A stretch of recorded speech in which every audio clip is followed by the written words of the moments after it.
And first tonight, one of two people facing serious charges in a horrific case of child neglect is free today after posting bond. 38-year-old Joel Manke hasn't been seen at his home on South 71st Street since he posted the $6,500 cash bail on Tuesday. Manke and his girlfriend, Katie Koch, are charged with felonies, including chronic child neglect. And police say last week Koch's two children broke through a window and were found outside, naked and dirty. Manke's mother says he isn't the father, but worked and helped to provide for the children. She also disputed claims the children were not allowed outside. Joel tried his hardest to get the kids to go to school.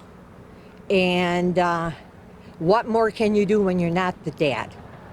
And you can tell the mom, but she didn't want to do that.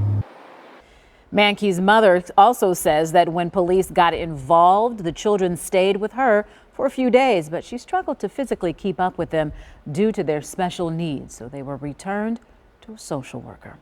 But as the mother and boyfriend deal with the legal side of things now, what happens to the children?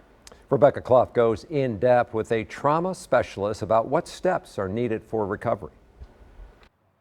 A neighbor first spotted two children on the streets of Milwaukee in such bad condition, he thought they must have costumes on. Because we saw a bunch of red marks on them, and they had no clothes. Totally terrified. Rick says a neighbor called 911 and others tried to approach the children, but the 9-year-old ran away and the 7-year-old started to scream. The criminal complaint states the children have never been to school. They can't read or write. They haven't been to a medical appointment in at least 3 years and had not been bathed in a week. Trauma-informed care specialist Tim Grove says after working 3 decades in child welfare, he says there is hope in this case. What I've learned over my years in the field, change is possible. Recovery is possible. These kids and kids who experience things like these kids did, recovery, healing is possible. We've seen it time and time again, sometimes in the face of pretty overwhelming horror.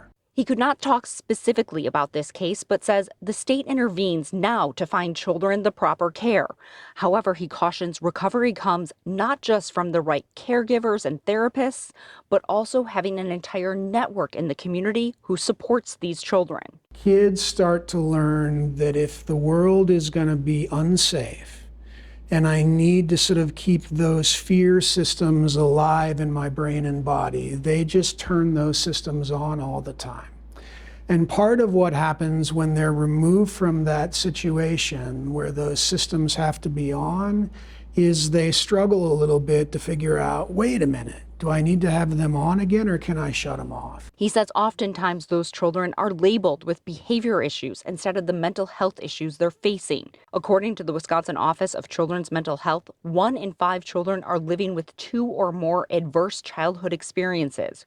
Grove says experts now believe 1/3 to half of the population of children are living with trauma following the pandemic. We dream of a world where everybody in the community says, what can I specifically do?